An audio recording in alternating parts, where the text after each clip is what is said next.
May nagsasalita, at sinasabi nito na binabawi niya ang hatol na kamatayan kay Han Sokbong at sa kanyang anak.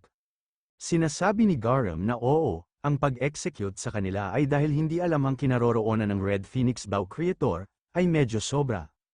Nais niyang gantimpalaan ang katapatan na ipinakita niya, katapatan na higit pa sa pagkakaibigan. Patuloy na maglingkod sa mga Yangban na may ganoon ding dedikasyon. Nakangiting sinasabi ng Lord ng Cho na salamat sa kanyang awa. Ipahahayag niya ang matalinong desisyon ng mga Yangban sa mga mamamayan, at ipalaganap sa malayo at malawak ang kaluwalhati ang kanilang tinatamasa sa ilalim ng dakilang biyaya ni Juan. Sa isip-isip ni Garam na nakikita niya ang pagyuko na pinapakita ng hari ng Cho ng higit sa isang beses, ngunit ngayon, ito ay partikular na nakakairita.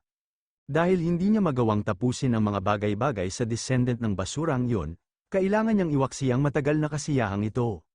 Bumubulong at sinasabi ng isa na may gusto bang magtanong kay Garam, kung anong nangyari, at batid ng isa na gawin niya, huwag siyang makihalubilo sa lalaking iyon kapag mayroon siyang nakangiting mga mata, sa isip-isip ng hari ng Cho na hindi niya alam kung bakit, Han Sokbong, alam niyang buhay pa siya, pero parang sa malayong hinaharap lang darating ang reunion nila, samahang inabukirin, name, Han Sua, age, 25, gender, female, level, 277.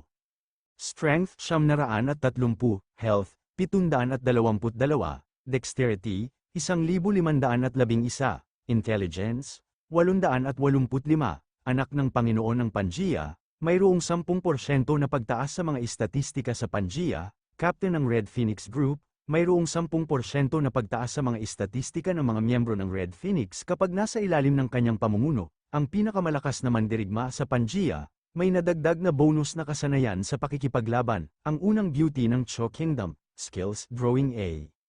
Singing A, finding the enemy A, intermediate weapons mastery level 9. Han Family's swordsmanship A, fighting spirit S+, calligraphy in the dark SS. Peerless beauty SS, ang anak ni Han Sokbong, na nagsanay ng may dedikadong pagsisikap, siya ay ginagalang ng mga tao ng Pangaea. Siya ay mukhang perpekto sa panlabas, ngunit mayroong isang hindi mapigil na pagnanasa sa kaibuturan ng kanyang puso. Kung hindi siya makakatagpo ng isang magandang kapareha, malamang na makorrupt siya. Sa isip-isip ni Grid na siya ay mahusay na NPC, ngunit siya ay walang ganoong karaming kasanayan sa pakikipaglaban. Kahit na ang kanyang fighting spirit ay medyo mahusay, at ang kanyang A-rank swordsmanship ay itinuturing na pinakamahusay sa Pangaea. Lalakas siya kung matutulungan siya ng kanyang mga guro. Huwag niya siya tingnan sa mata, sinasabi ni Grid na parang walang humahabol sa kanila. Pahinga muna sila dito saglit, sinasabi ni Sua na magiging okay ba? Nasa teritoryo pa sila ng Cho Kingdom, sinasabi ni Grid na may hinihintay siyang party sa cars. Kailangan niyang mag-scout para sa kasalukuyang sitwasyon habang nagpapahinga sila dito. Sinasabi ni Han Sokbong na babalik siya na naman sa cars. Hindi pa nga siya nagpapahinga pagkatapos ng laban. Tumatawa at sinasabi ni Grid na ayos lang, siya ay medyo matibay, nakikita niya ba? Sinasabi ni Sua na matibay ba ang sinasabi niya, sa isip-isip ni Grid na paano niya siya mahahanapang ng asawang kakayanin ang ganyang pagnanasa. Sa cars, sa hotel ng cars, tinatanong ni Aiden kay Yang Fei, kung may narinig na ba siya na balita tungkol kay Lord Grid. Sinasabi ni Yang Fei na hindi siya makakuha ng anumang impormasyon tungkol sa kung ano ang sasabihin ng hari ng Cho bukas. Naka-stealth si Grid, at sa isip-isip nito na ang hooded zip-up ay may parehong mga epekto gaya ng mga likha ng legendary tailor na si Kruger, kung saan dalawa lang ang umiral sa panahong yun. Walang mas mahusay kaysa sa item na ito kapag mahigpit ang seguridad. Napakahusay ng pagkakagawa nito, ito ay may ilang mga limitasyon dahil ito ay replika, bagaman. Minsan, iniisip niya kung paano gaganap ang totoong bagay. Nagpakita na si Grid at sinasabi nito na nakabalik na siya. Nagulat naman si Aiden at sinasabi nito na saan siya galing. Napalingon naman si Yang Fei at sinasabi nito na Lord Grid. Gaano na siya katagal dyan, at kailan siya nakapasok? Simulan na nilang ang pagkilos, labas muna sila, sinasabi ni Grid na teka lang. Gusto niya kung gaano siya kabilis, pero may plano siya. Sa palagay niya ito ay mas mahusay na hatiin ito ng 3 paraan. Dadalhin niya sila sa destinasyon ng mabilis, sinasabi ni Aiden na nakakatakot ito Lord Grid. Aiden's favorability -10, Sinasabi ni Yang Fei na hindi siya makapaniwalang lumilipad siya sa langit ngayon. Parang tuldok ang buong village sa kanya, sa isip-isip ni Yang Fei na kung maglilingkod siya kay Lord Grid, ang mga bagay na hindi pangkaraniwang bagay ay tiyak na mangyayari madalas. Yang Fei's favorability plus 20, nasa maximum value na ito. Nasa lugar na sila Grid, kung nasaan sila Sua at Han Sokbong. Tinatanong ni Han Sokbong kung kamusta sa cars, pinarusahan na ba sila ng mga Yangban. Sinasabi ni Aiden na hindi niya alam sigurado, nakatanggap lang sila ng announcement na may sasabihin ang hari ng Cho bukas. Humingi naman ng paumanhin si Yang Fei kay Lord Han, at sinasabi nito na wala siyang ibang makuha, maliban sa katotohanan na ang mga paggalaw ng Yangban ay mas banayad kaysa sa karaniwan. Sinasabi ni Han Sokbong na sinuwi nila ang kanilang paghatol, ngunit sila'y tahimik. Mas nakakatakot ito, mag-i-issue ba sila ng warrant? Sinasabi ni Grid na malinaw naman na wala silang paraan para tumawid sa karagatan, para marating ang kanyang Overgeared Kingdom, kaya dali-dali na silang umalis dito. Ang scroll na dinala niya ay nagbibigay daan sa malakihang teleportation. Sinasabi ni Han Sokbong na ibig sabihin mas marami pa silang makakasama. Tara na, umalis na sila dito, sinasabi ni Sua na Lord Grid. Posible bang isama ang mga miyembro ng Red Phoenix Group? Ang gagwapo ng mga miyembro ng Red Phoenix Group, ang ibig niyang sabihin, sila ay sobrang skilled na individual, pinili niya sila ng maingat. At ang kanilang lola ay napakatalino sa pagsasanay ng iba pang mahuhusay na individual. Ipinapangako niyang malaki ang maitutulong niya sa iyo. Sa isip-isip ni Grid na oo nga pala, muntik niya nang makalimutan ang pinakamamahal na magulang ni Han Sokbong. Maganda na pinaalala niya ito. Bumubulong si Han Sokbong at sinasabi nito na bakit niya sinasabi yan Sua. Hindi man lang natulungan ng kanyang lola ang pagbutihin ang kanyang kaligrapia. Bakit siya magsisinungaling ng ganyan? Bumubulong at sinasabi ni Sua na sisiguraduhin niyang ipunin ang lahat ng kailangan nila ng lubusan hanggat maaari. Manahimik siya, ama, sinasabi ni Grid na tutulungan niya sila ng walang tanong, kaya mangyaring huwag mag-atubiling sabihin sa kanya kung sino ang kailangan nilang protektahan. Tara na, at pumunta na sila sa Pangaea, namula naman ang mga ito, at binabanggit nila ang pangalan ng bago nilang hari. Sa isip-isip nila na napakalaki talaga ng kapasidad ng lalaking ito. Sa isip-isip ni Grid na ang Red Phoenix Group ay kapantay ng Empire's Black Knights. Maganda kung maisasama niya ang pamilya ni Han Sokbong.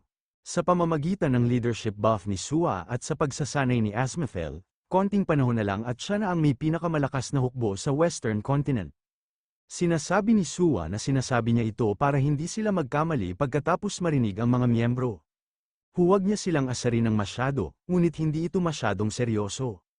Sinasabi ni Grid na hindi siya nagtatanong, at hindi siya curious dito.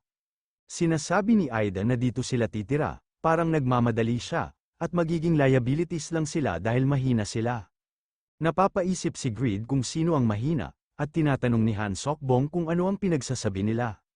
Kung paanong ang mga puno, damo, at mga buto ay nagsasama-sama upang bumuo ng isang kagubatan, walang bagay na walang kwentang tao pagdating sa paggawa ng mga bagay-bagay. Sa halip, siya ang kulang at marami pang dapat matutunan. Kaya mangyaring huwag maliitin ang kanyang sarili sa pagsasabing wala siyang tulong. Sumalo daw sila at sinasabi nila na susunod sila hanggang dulo. Sa Pangaea, may mga nagsasalita at tinatanong nila na kung napatay na ba talaga ang kanilang Panginoon. Pati ba si Lady Sua, pagsasamahin ba ang Pangaea sa ibang lungsod? Narinig niya mula sa kanyang mga kamag-anak na ang mga malupit na mga Yangban ang nasa likod nito. Dumating si Lady Beck, bumubulong sila at sinasabi nila na magsama-sama sila. Kung nabitay si Lord Han Sokbong, nasa panganib din siya. Nang sumalakay ang isang masamang Daoist at tumama ang taggutom, lahat ay nakaligtas sa gutom dahil sa kanya. Kailangan nila siyang protektahan at suklian ang kabutihan niya. Sinasabi ng babae na Lady Beck, kailangan niyang magtago. Anong gagawin niya kung magpadala sila ng mga sundalo mula sa kapital? Sinasabi ng lalaki na pag nangyari yun, isasakripisyo niya sarili niya para protektahan siya at pigilan ang mga sundalo. Napapikit na lang si Lady Beck at napaisip, at sinasabi nito na pigain niya man ang leeg ng tandang, darating pa rin ang bukang liwayway. Kaya kung talagang nagmamalasakit siya sa anak niya, hindi siya dapat kumilos ng padalos-dalos. Sinasabi ng babae na nakikiusap siya na huwag siyang magsalita ng sobrang sakit. At batid ng lalaki na naiintindihan niya ang mga intensyon nila, di ba? Sumisigaw at sinasabi ni Lady Beck na ang pamilya ng Han ay pamilya na ng isang kriminal. Gayunpaman, hindi niya lamang sila sinusubukang kanlungan, kahit na nangangahas pa siyang kalabanin ang maharlikang pamilya. Ang Panginoon ng Pangaea ay nabubuhay pa rin sa kanilang mga puso. Kung hahayaan ninyong mabulag sila ng panandali ang galit, sino ang tatawag sa kanyang pangalan sa malayong hinaharap? Sinasabi nila na tama yan, dapat nilang ipasa ang kawalang katarungang ginawa sa kanilang Panginoon mula sa henerasyon hanggang sa henerasyon. At sinasabi ng babae na pero walang kahulugan kung walang nagbabago. At batid ng lalaki na walang kabuluhan ang kamatayang walang kabuluhan. May biglang nagtanong at napalingon dito si Lady Beck, at sinasabi ng nagtatanong na kung ito ay isang tanong ng mabubuhay ba siya sa pamamagitan ng pagkamatay, o mamamatay sa pamamagitan ng pamumuhay. Ito pala si Greed at batid nito na para sa kanya, kadalasan lumalaban siya para manalo para hindi siya mamatay.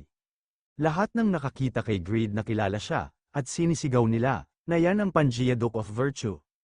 At sinisigaw nila na ang lakas ng loob niya na magpakita ngayon. Hindi niya ba alam na siya ang naging dahilan ng pagpatay sa kanilang Panginoon?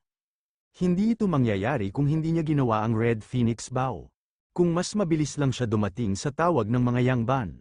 Paano niya pananagutan ang trahedya na ito? Tinaas ni Greed ang kanyang dalawang kamay at nakangiting sinasabi nito na relax lang. Ang ganda ng pagbati ng lahat, kaya babatiin niya din sila ng magandang pagbati. Sinasabi ng nakabigote na tumahimik silang lahat sila. Nakalimutan na ba nila na ginawa niya ang Red Phoenix Vow para makaiwas ang Pangaea sa gulo ng mga Yangban? Sinasabi ng nakabalbas na ito ang kanyang pinili upang makilala ang mga Yangban sa unang lugar. Walang nakabalik na hindi nasaktan mula sa mga Yangbans. Sa isip-isip ni Greed na ang ibang blacksmith ay nasa panig niya. Gusto niya ang loyalty nila, naaalala niya na malaki ang potensyal nila. Lahat sila ay makakatulong kung dadalhin niya sila sa kanyang kaharian. May tumatawag naman kay Greed, at ito si White at sinasabi nito na Lord Greed. Sinasabi ng naka-gray na buhok na lalaki na tama yan. Kung magdaramdam sila dito, hindi sila iba sa mga pumatay sa mga inosenteng tao. At batid ng isang lalaki na iminumungkahi niya ba na huwag silang magalit, kung gayon? Makakalimutan si Lord Han Sokbong balang araw, sinasabi ni Lady Beck na sa tingin niya, mas mabuting umalis siya sa lugar na ito. Magagalit sa kanya ang mga tao kung mananatili siya rito. Tinatanong ni Greed kung nagagalit rin ba siya sa kanya. Sinasabi ni Lady Beck na hindi naman, kung hindi niya ginawang muli ang Red Phoenix Vow, kinailangan ng buong lungsod na harapin ang galit ng mga Yangban. Magiging benefactor pa rin siya ng Pangaea, kahit anong mangyari. Nakangiting sinasabi ni Greed na pero may problema. Wala siyang plano na manatiling benefactor nila. Nagulat naman dito si Lady Beck at tinatanong nito kung ano ang ibig niyang sabihin. Biglang dumating si Han Sokbong sa likod, at sinasabi nito na magugulat talaga ang kanyang ina, pag ganyan siya magsalita, Lord Greed. Dumating na din si Sua at sinasabi nito na ito ay ayon sa plano, walang dapat ikagulat, ama. Napalingon si Lady Beck at nakita nito ang dalawa, at sinasabi nito na buhay sila. At nakita din ng mga tao ang kanilang hari at si Sua. At napapatanong sila kung ano ang nangyayari, napakagaan ng loob nila na ligtas sila. Biglang nagsalita si Greed at sinasabi nito na ang lahat ng tao sa Pangaea. Siya, ang Overgeared King ng kanlurang kontinente. Sa pamamagitan nito, na ipinapahayag niya na kukupkupin niya ang pamilya ni Lord Han, kaya kung may magtatanong kung nasaan sila. Sabihin sa kanila na kinuha ng Overgeared King ang pinakatapat na paksa ng Cho, upang gamitin sila bilang kanyang mga tao. Sinasabi ni Sua na ang Red Phoenix Group ay sasama sa kanila at ipakalat nila na hinahanap nila ang kanilang kinidnap na Panginoon, na si Lord Han. Nakuha ba nila ito? Gulat na gulat at sinasabi ng isang sundalo na ano? Pero may asawa at anak siya sa bahay, napakunot ng mga mata, at sinasabi ng isang sundalo na pwede niya silang isama, napakatanga naman. Tinatanong ng lalaki kung ano ang sinasabi nila, hindi niya makuha. Sinasabi ng naka-brown na buhok na naiintindihan niya na. Pag umalis sila ng walang sabi-sabi, baka may pananagutan ang Pangaea sa pagtatago ni Lord Han. Pinaplano niyang sabihin ito sa publiko, bilang isang pagkidnap sa Lord, pero sa totoo lang, ito ay para protektahan sila mula sa galit ng maharlikang pamilya. Sinasabi ng mga tao na alagaan nila ng mabuti ang kanilang Panginoon at mga lady. Salamat sa pagliligtas kay Lady Sua, Mabuhay Duke of Virtue. Purihin ang Overgeared King, mabuhay Lord Greed, sinasabi ng system na ang mga taga-Pangaea ay sumasamba sa iyo. Bilang isang espesyal na reward, ang iyong deity stat ay tumaas ng isa. Sinasabi ni Greed na hindi ba dapat sumama ang mga blacksmith para patibayin ang armor ng Red Phoenix Group. Tinatanong ni White kung pwede niya bang isama ang kanyang mga empleyado. Sumingit naman ang tatlo at sinasabi nila na gusto nilang mag-apply. Sinasabi ni Han Sokbong na Lord Greed, pwede ba siyang magtanong kung ilang tao ang pwede niyang i-teleport ng sabay-sabay. Sinasabi ni Greed na sinabi niya na ito sa kanya. Hindi niya kailangang mag-alinlangan kapag nagtatanong. Sa tingin niya nag-aalala siya sa mga mamamayan na iiwan niya dito, tama ba? Maaari siyang magdala ng maraming hanggat maaari, kailangan niya lang silang kumbinsihin. Masaya naman si Han Sokbong sa sagot ni Greed at nagpapasalamat ito. Sinasabi ng lalaki na nababaliw na sila ngayon, di ba? Pahihirapan sila ng Juan para sa impormasyon. Marami sa kanila ang hindi makakasama. Sinasabi ng babae na kailangan nila itong tiisin kahit papaano. Ano ang dapat isulong ng mga karaniwang tao, kung hindi puro katatagan? Sinasabi ni Han Sokbong na makinig ang lahat sa sasabihin niya. Ang Duke of Virtue ay nagmula sa kanlurang kontinente. Balak niyang iwanang bakante ang kanyang posisyon para sa kinabukasan ng Eastern Continent. Gayunpaman, paano niya sasabihin ang tungkol sa kinabukasan ng Eastern Continent habang iniiwan niya ang mga tao sa panganib? Hayaan nila siyang managot hanggang sa huli, gusto ba nilang umalis sa Pangaea kasama niya? Ang lahat ay napapaiyak sa mga sinabi ni Lord Han Sokbong. Sinasabi ng lalaki na wala na silang pakialam kung ano ang mangyayari sa kanilang sarili, at higit pa. Siguradong mabait ang kanilang Panginoon, sinasabi ng lahat na syempre naman, sasama sila.